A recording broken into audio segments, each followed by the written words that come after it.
Good morning. Welcome. It is Monday morning. I am back in town, which is exciting. Although the flight this morning had to wake up at 4:30 to make the flight this morning, so I am tired. But welcome to Love Morning. Welcome to Hug Nation. It's a chance to share some gratitude and connection. And when we start the day with a song, it all feels good. Gather everybody in the hood. We are gonna share gratitude. We're gonna share good stuff. And if you think that makes you weak, no way, it makes you tough. It's gratitude time in here. And everybody gather near. It's Love Morning. Oh, ho, ho, ho. I'm tired. If you're here, oh, my mustache is tickling me. Love to hear what you're grateful for. I'm going to do just a brief hello today, brief check-in. I am grateful for a safe travels to and from Monterey. Grateful for, oh man, what is tickling me? Alaska Airlines and the Monterey Airport, all really easy peasy. Good morning, Gerbot.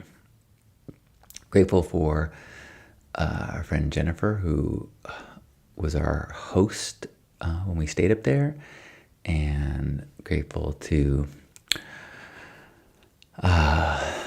so many people. Got to meet a bunch of nice people. Was grateful I got to go to a really beautiful wedding, and as Lisa and I are in trying to figure out details around our wedding, it's so nice to go and witness a beautiful wedding.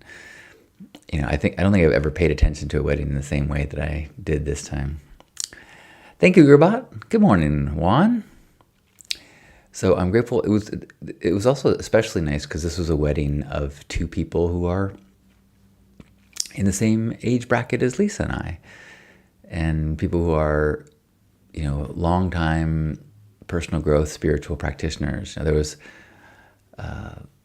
a good percentage of people at this wedding were monks and dedicated spiritual people, and so it was such a treat to witness this union of this couple that had been a lot of energy into learning to know themselves and a lot of energy into being conscious about this decision to join their lives and their spiritual paths. It was really inspiring and fun. It wasn't like holy or like obnoxiously spiritual. It was casual and sacred and sometimes silly and sexy.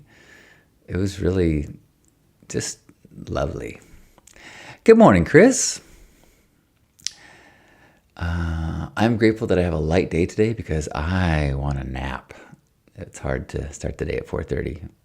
Kudos to anybody who can do that. I'm grateful that yesterday I got to hang out in Big Sur in the redwoods, and I got to dip into a river that goes through Big Sur, and with redwoods shading me. It was just hard to believe that was just yesterday. And so I got to drove along the Big Sur coast yesterday and see the gorgeous cliffs and water and redwoods. And what are you grateful for? Anybody want to share anything that they're feeling grateful for? So grateful for my partner, Lisa. She's amazing in a billion ways. But yesterday, so we had a wedding on Saturday, and then Sunday she hosted a choir potluck and practice for her Monterey choir. There's a choir in Monterey and one in San Diego, and so they're doing the same song. So, and you can go to practices in either one if you're in the choir. So, I get to go to practice, which is hard for me. And it's so impressive to me that she will lead this class basically, it's at this class, and she's leading the songs and teaching the different parts for hours. I'm petered out and frustrated and ready to call it quits, and she's just keeping everybody so excited, and it's so beautiful to see people's or hear what people share about how Lisa and the choir has affected their lives. It's really, really beautiful. So I'm grateful that I get to witness that, and then I get to waltz in and have all these people love me because they love her so much, and they know that I make her happy, and so they love me instantly. It's a pretty awesome, like, just gifted honor. Juan says, I'm grateful for kids in the pool and wonder food to share. Life is good. Life is simple. Chris says, I'm grateful to visit my 97-year-old aunt and godmother in hospice yesterday. We brought our father, her younger brother, to see her and say goodbye, as her transition is any moment. Oh, how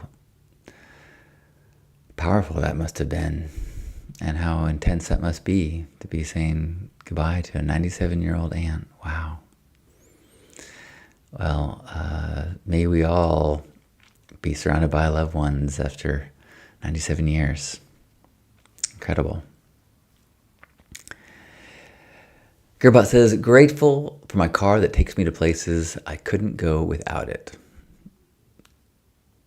I feel that as I got, shuttled around. I did a little bit of driving when we were up there, but also got rides to and from, and it's just the access to so many places. I mean, like I took already today. I've walked from the hotel to the airport, taken a plane to San Diego, taken a taxi to my house, seen, flown from one side of the state to another. Not really, but, and all these vehicles, this technology that allows it to happen. It's incredible. Ooh, I'm starting to get more and more tired. I am grateful. I'm grateful that I was able to turn it around after I had a really tough start at the wedding I went to. I wrote about it, if you may have seen me post. I was kind of feeling anxious, like, I was wearing a suit and tie, and I don't really feel that comfortable. Feels like I'm wearing my dad's suit, to a job interview. Or at least there's a part of me that feels that way. And so we were showing up, and I wasn't feeling very relaxed. And then, like, the first thing I did is there was like a table with spa water, and I poured Lisa a glass, and then I handed it to her, and she was looking away as I handed her the glass. I thought she had it, and I didn't, so I ended up basically dropping a full glass of water on the one table that everyone was waiting for, and broke glass everywhere. So now I feel like my social anxiety is just like, and then later I bit my tongue really bad. It still feels numb on the end of my tongue. And then I was telling a story. We're telling stories about for early concerts we went to, and I was telling the story about seeing NWA. And right in the middle of the story, I'm like, I shouldn't be telling this to people I barely know. And as I say, Dre says to the crowd, before they play 3 songs, Eazy-E's not even there. And this is when Eazy-E was the star. NWA was like, Dope Man was a big song. NWA was like, it was Eazy and NWA. And so he wasn't there. And I was like, oh man, Eazy's not here. And then so Dr. Dre gets the whole crowd's like, I want to hear everybody say, I want to fuck you, Eazy. No, not everybody, excuse me. See, I'm tired. I'm having trouble telling the story. He says, I want all the ladies in the house to say, I want to fuck you, Eazy. I want to fuck you, Eazy. I want to fuck you, Eazy. I want to fuck you, Eazy. I want to fuck you, Eazy. I want to fuck you, Eazy. And then these lights huge lights, backlight, and you see the silhouette of Eazy-E, this like 5 foot guy, and he goes, "I want to fuck you too." And as I tell this, I want to fuck you too, I swat this full glass of wine, red wine, all over myself. Like the tablecloth is white, is tie-dyed. My chair is soaked. My pants, my jacket, miraculously, my white shirt did not get touched, but everything else was. Anyway, I was kind of like, at that point though, I was no longer pretending, and I was just some silly, funny dude at the wedding. But it made for it was. I'm just glad I survived. Natasha says, "I'm struggling this morning. I'm so grateful my partner is coming home later today. I'm grateful to be here to watch over his now passed mom's 13-year-old dog as she transitions. Oh, goodness. I will be here for her so she isn't alone, and I'm glad for that." Oh, that sounds so hard. Suddenly makes a little wine spill seem pretty silly. Well, I'm glad that you guys help each other.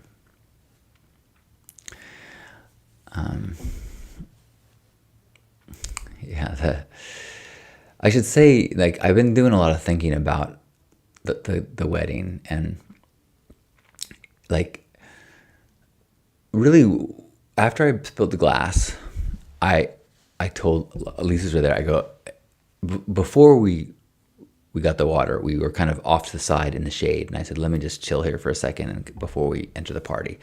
And I kind of, got my act together, went into the party, broke the glass, and I immediately said, "I'm going to go back into the shade." I went back to the shade, and then, then the wedding was starting to going from the pre-party to the party, and so then I tried again, ran into people we know, and I told them about the glass, and I was really thinking about how in confessing and telling how embarrassed I was, it made it like it relaxed me, which is kind of telling, I think, and it's similar to what I really do a lot of, which is if I notice something is some feeling that I don't like, some reaction, some thought, I just try to speak it, observe and notice and share and make it so I'm not ashamed about it. I'm not embarrassed about it. I'm just acknowledging and confessing the truth. And so as soon as I confessed the truth, I was able to relax into the party and then meet more people. So by the time I spilled the wine glass, I was, it didn't faze me. Thank goodness that didn't happen. Because the wine glass was way more dramatic than the water glass. Woo! It was the kind of thing where, like, thank God the bride was not there. Can you imagine? It could have been catastrophic.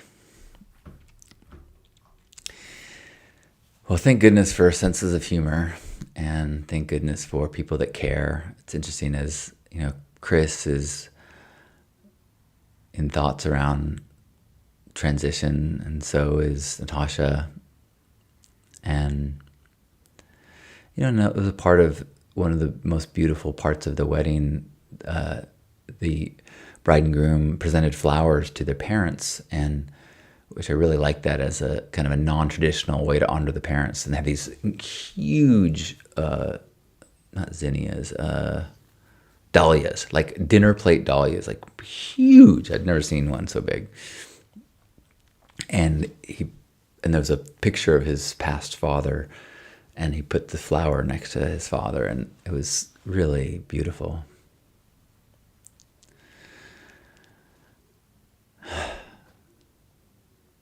Yeah.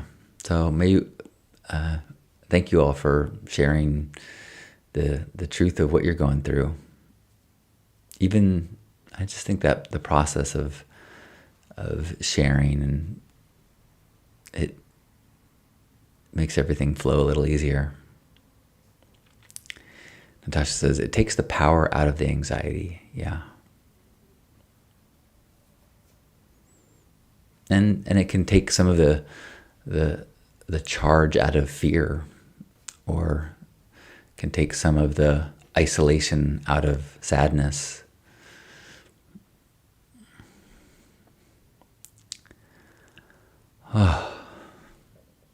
Speaking of funny confessions, Gerbot says, I was late to seeing fireworks at the fair on Saturday, and thought I'd sneak across the railroad bridge. And when I was almost across, a train came the other direction and I had to dive off the side. Are you serious?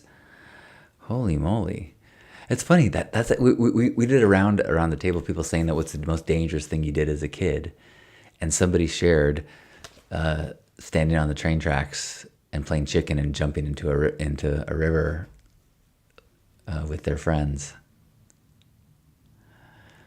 But still, diving, oh my gosh, Gerbot, that sounds scary as heck.